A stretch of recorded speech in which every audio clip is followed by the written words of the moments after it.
अस्सलाम वालेकुम। कैसे हैं आप सब लोग। उम्मीद करती हूँ कि आप सब लोग ठीक होंगे। और जी ये मंडे का दिन था और इनके बाबा ने भी छुट्टी कर ली थी, तो बस यही था कि आप छुट्टी कर लें क्योंकि हसनैन को बुखार चढ़ गया था।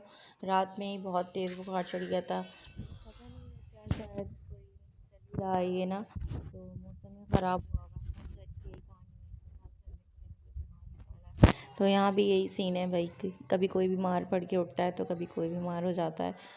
और फिर स्कूल की छुट्टियां भी बच्चों की इतनी हो जाती हैं कि बस फिर मैंने आज फातिमा को भेज ही दिया। मैंने कहा भाई तुम तो जाओ, अगर वो बीमार थे क्योंकि वैसे ही इतनी छुट्टियां हो रही हैं तबीयतों की वजह से, और फिर आगे टेस्ट वगैरह भी शुरू हैं इनके, तो बस भाई यही इस तरह की रूटीन चल रही है। बस यही कहूँगी कि ख़ुद को भी टाइम देना चाहिए इंसान को, क्योंकि घर के काम और फैमिली के काम तो चलते ही रहते हैं, ज़ाहिर सी बात है।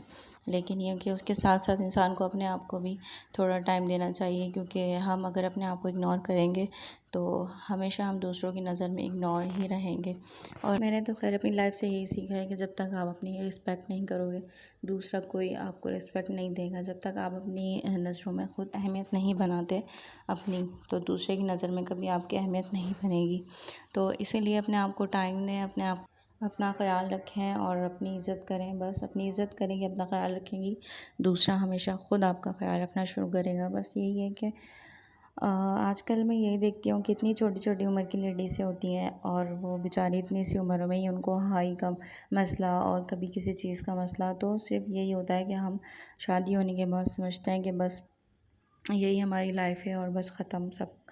तो भाई ये लाइफ नहीं होती है, लाइफ स्टार्ट होती है शादी के बाद। तो बस आपने अपना ख़्याल ही रखना होता है, क्योंकि उसके शादी होते ही औरत की ज़िंदगी में इतनी मतलब परेशानियाँ, इतने जो मसले मसाइलों को फेस जो करना होता है औरत ने ही करना होता है। तो बस यही होता है कि आप अपना ख़्याल रखें, और आप अपना ख़्याल रखेंगी तो बच्चों का ख़्याल रख सकेंगी। तो भाई मैंने तो बहुत ही इस बात से सीखा है कि नहीं भाई, मैं ख़ुद अपना ख़्याल रखूँगी तो ही मैं आगे चल सकूँगी, नहीं तो फैमिली को देखना। और फिर खैर किसी को जहाँ सुनो बस यही मसले मसाइल होते हैं। तो मैं यही कहूँगी, जब तक आप अपने आप का ख़्याल नहीं रखेंगे, कोई आपका ख़्याल नहीं रखेगा। बस हमें सबसे ज़्यादा हमें जो ज़रूरत होती है तवज्जो की, ख़ुद की। हम जब तक अपने आप को तवज्जो नहीं देंगे, दूसरा कोई आपकी केयर नहीं करेगा। फिर हम कैसे किसी से शिकायत कर सकते हैं कि वो हमारा ख़्याल नहीं रख रहा है, वो हमें देख नहीं रहा है। और जब तक आपको नहीं दूसरा बंदा नोटिस करेगा, जब तक आप ख़ुद को नोटिस नहीं करेंगे। तो जी, तो बस ये दोपहर का टाइम था और खाने की तैयारी शुरू थी। अब हस्बैंड ने तो पाए खाने नहीं थे, तो फातिमा और मैंने ही खाने थे। छोटे की तो तबीयत ठीक नहीं थी, हसनैन की, इनके बाबा मेरी और फातिमा के लिए रोटी बनाई मैंने। इनके बाबा ने दही से खा लिया था और हम दोनों माँ बेटी ने पाए से खा लिया था खाना। और ये पाए जो रात को अम्मी के घर से आए थे, तो बस उसी से हम लोगों ने खाना खा लिया था। तो ये दोपहर में काम आ गए थे और थोड़े बच गए थे, तो ये कि फिर देखते हैं क्या करते हैं, उठा के रख दूँगी या फिर हो सकता है रात में ही निकाल लूँ। और बस यही बहुत मुश्किल हो रहा था वीडियो बनाना, क्योंकि मेरे पास ट्राइपॉड में कल लेकर आई थी, सेट करना बहुत मुश्किल हो रहा था क्योंकि अभी न्यू लिया है। तो किस तरीके से लगाना, क्या करना समझ में नहीं आ रहा था। वो बार बार स्टैंड हिला ही जा रहा था, तो बहुत मुश्किल से वीडियो बन रही थी।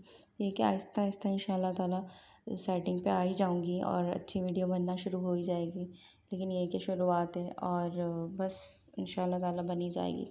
और आप और भाई चलें ठीक है, अपना ख्याल रखिएगा। अल्लाह हाफ़िज़।